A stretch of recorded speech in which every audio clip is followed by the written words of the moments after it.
And now, of course, part 2 immediately after part 1. Let's record them all in one go, so everybody knows that I don't know, pussy out at the last second or something. Hopefully this time their AI will choose a more accessible place to position the brunt of their troops. Or let's think, is there something I forgot to talk about? Right, it's very useful and convenient if you have the quartermaster of your team to have that perk that increases all your ammo by 50 points. Simply because, sorry, by 50%. Because, yes, having more arrows, having to return less often to the buckets is a little bit convenient. Anyway, look, let's see, they still have 50 archers in total, more or less. One archer. No, they have 43 archers. It's like a third of what they had earlier.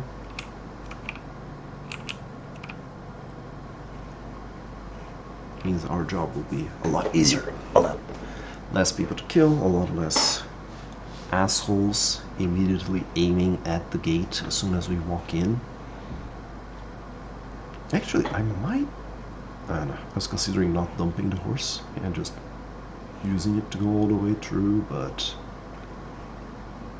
that would just mean the gate stays open, and we don't want the gate staying open. Hello, man.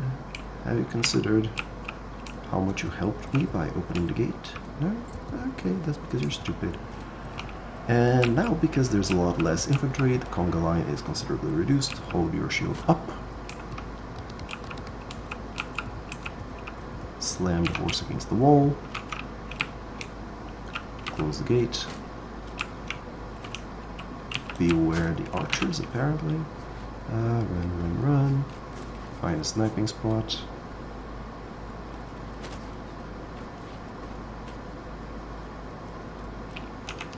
Whip out your bow, bows out for Harambe, and start killing people.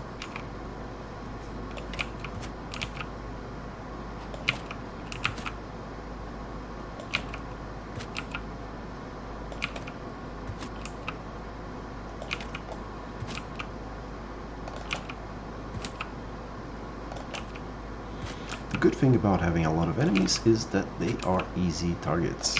You only need to shoot at the general direction and it will damage them. Whereas for them, well, they have to hit a very small target behind a very large battlement.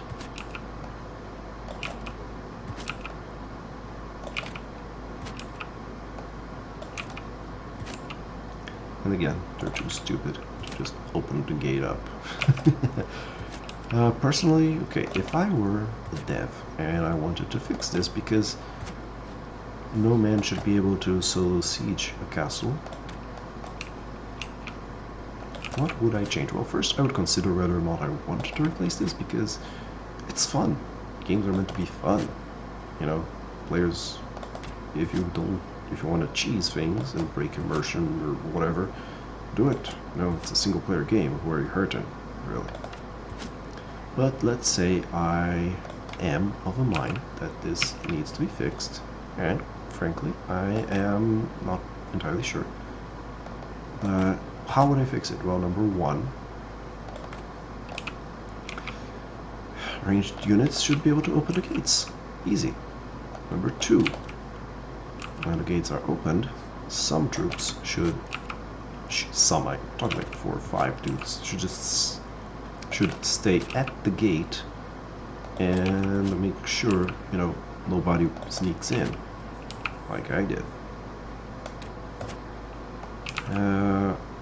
Another interesting way to do it would be that once the troops sail out, someone else immediately closes the gate.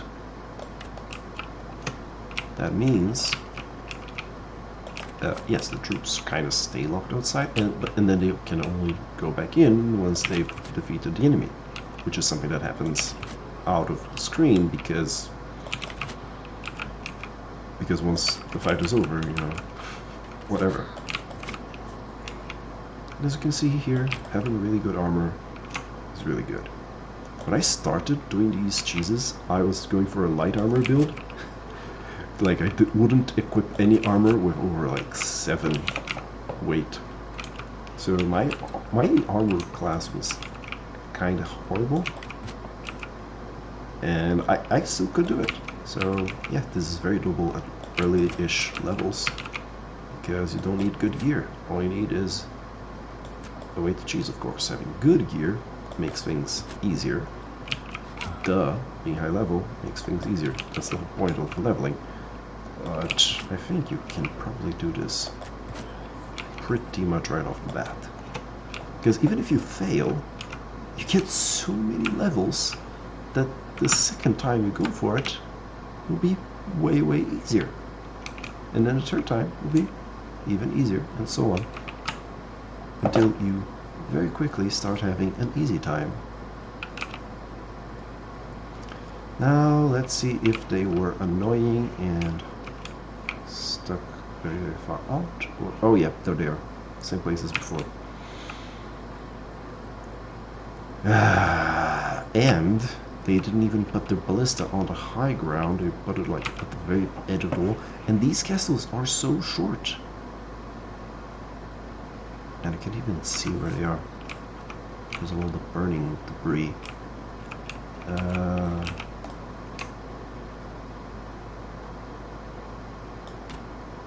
think that's it, or that's one of them. Let's try firing one shot in the general direction. Nah, nothing. This is the most. Look, I've solo sieged or raided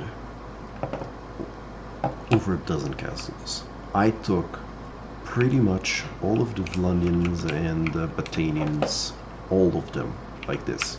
And they have the most annoying archers and crossbowmen in the game. Apparently Imperials have the most annoying castle layout. Also, this hole here is important because sometimes enemies fall through it. They're trying to siege you, they're looking for ways to get to you, they're walking around kind of at random, and then... What the fuck are you trying to do, bro?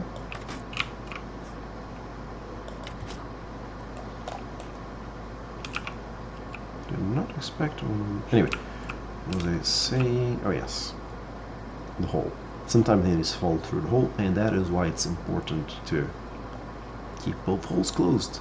Sorry, both gates closed. Because then, man, we can depart ballista here. Because if both gates are closed, anyone who falls through the hole becomes trapped, and if they're trapped, they are a lot easier to kill. Man, we only took down 26 of them. Really? This is the part where I should just bring in my ballista javelins, start crushing their infantry.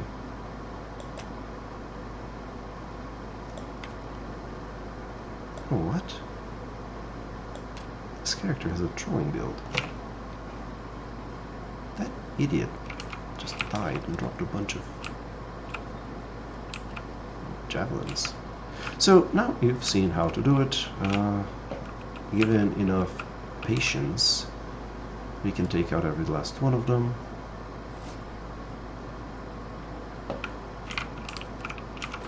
I might even open the gate, just to bait them in a little bit.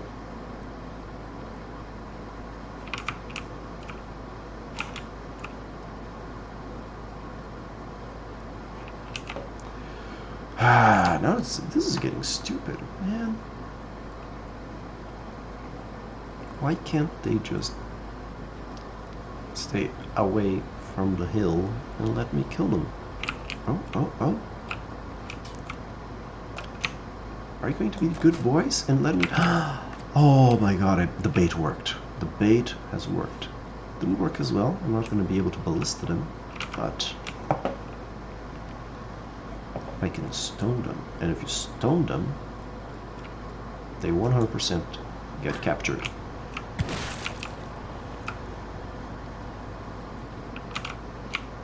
you know, I like wounding enemies because it raises my roguery levels. Like, give a shit about money. 3, 6, 7 per boulder. Pretty good. Pretty good. So, opening and closing the gate sometimes kind of sort of resets the AI. Or something. Who cares? It worked. I'm happy. And is throwing boulders more efficient than just shooting at them with a bow? Arguably. But it is more fun. The sound is a little more satisfying. It's something you get to do less often. And, as previously stated, it gets you recruits. I mean, prisoners. Roguery levels are good. And we did all this while barely taking any damage.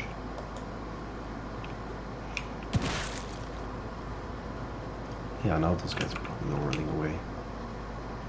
Although I have a feeling, not entirely sure about this, but I think that when you kill a unit, it deals more morale damage than when you knock it unconscious.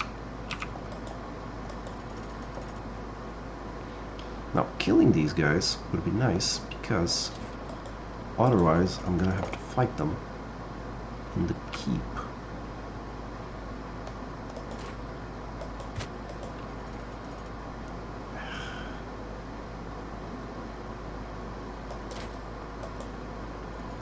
Oh well, they're running away. If we don't want to fight them in the keep, do this. And now their troops are so decimated that I really don't care. I can just save beforehand, always save before sending troops. Send troops. Very acceptable casualties, 11 dead. I am trying to raise my tactics level, and ooh, juicy troops. Is that why I had originally chosen this castle? Probably. And oh, the auto upgrade mod, must have. So convenient, so nice. Always loot horses, but that's just me. Get a bunch of free experience, and we are done. We have now taken Veron Castle. We lost a total of 11 troops. And even then, we could have done it without losing anyone, really, if we wanted to. And let's look at our levels. We actually got a level of athletics, which at this point is almost impossible. If we still had focus points on bow, we would have gotten a whole lot of levels. I think I got my bow skill from 0 to 130 in like 1.5 siege. You level ridiculously fast. Anyway, folks, I believe we're done here. And this was the guide on how to solo siege a castle. Rinse, repeat, and bye.